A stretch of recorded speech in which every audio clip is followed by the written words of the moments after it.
ધર્મનગરી પાટણ શહેરના આંગણે જગતના નાથ ભગવાન જગન્નાથજીના મંદિર પરિસર ખાતેથી આગામી તારીખ 27મી જૂનને અષાઢી બીજના પવિત્ર દિવસે નીકળનારી ભારતની ત્રીજા નંબરની અને ગુજરાતના બીજા નંબરની શ્રી ભગવાન જગન્નાથ તેમજ ભાઈ બળભદ્ર અને બહેન સુભદ્રાજીની 143મી રથયાત્રાને લઈને સમગ્ર શહેરમાં ભક્તિનો માહોલ જોવા મળી રહ્યો છે। ત્યારે 143મી અષાઢી બીજની રથયાત્રાને લઈ જગન્નાથ મંદિર ટ્રસ્ટ અને રથયાત્રા સમિતિ દ્વારા શ્રી જગન્નાથ મંદિર પરિસર ખાતે વિવિધ ધાર્મિક ઉત્સવો સાથે વિવિધ વાનગીના મનોરથોનું પણ આયોજન કરવામાં આવ્યું છે।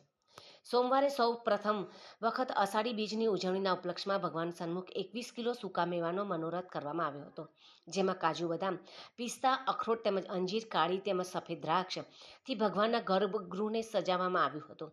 આ સૂકા મેવાની સજાવટમાં જગન્નાથ મંદિર ટ્રસ્ટના ટ્રસ્ટીઓ સહિત જગન્નાથ ભક્તો સાથે મંદિરના પૂજારી પણ સહભાગી બન્યા હતા।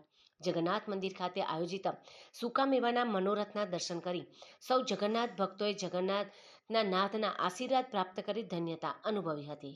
આજ રોજ જગન્નાથ ભગવાનની અંદર મંદિરની અંદર પરિસરની અંદર 143મી રથયાત્રા લઈને અમારા જગન્નાથ ભગવાનના મંદિરના ભક્તજનોને તમામ ભક્તોના આશ્રયથી 21 કિલોની સૂકા મેવાની આગી કરવામાં આવે। એમાં કાજુ, દ્રાક્ષ, બદામ, અંજીર અને રોકડાની ગાંઠી, ખારેક અને આ બધી વસ્તુઓનો ઉપયોગ કરી ભગવાનને એક ડિઝાઇન સ્વરૂપ આપવામાં આવે છે। જીવનની માણસની અંદર પણ ડિઝાઇન બદલી શકે એમ માણસનું મનુષ્ય કર્મ બાળક હોય તો ગમે તે કર્મ કરે, પણ જેમ જેમ એની ઉંમર થતી જાય અને અનુકૂળ થાય એવી ભગવાનને અમે અનુકૂળ સંગાતો આપવા। બીજું, આ વખતે પહેલી વખત ભગવાનને સાફાનો બાંધવામાં આવ્યા છે।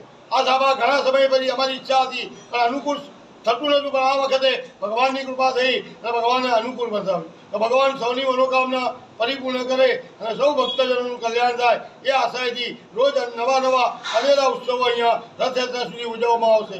અસ્તુ શ્રી કરુણી મહારાજ જગદીશ।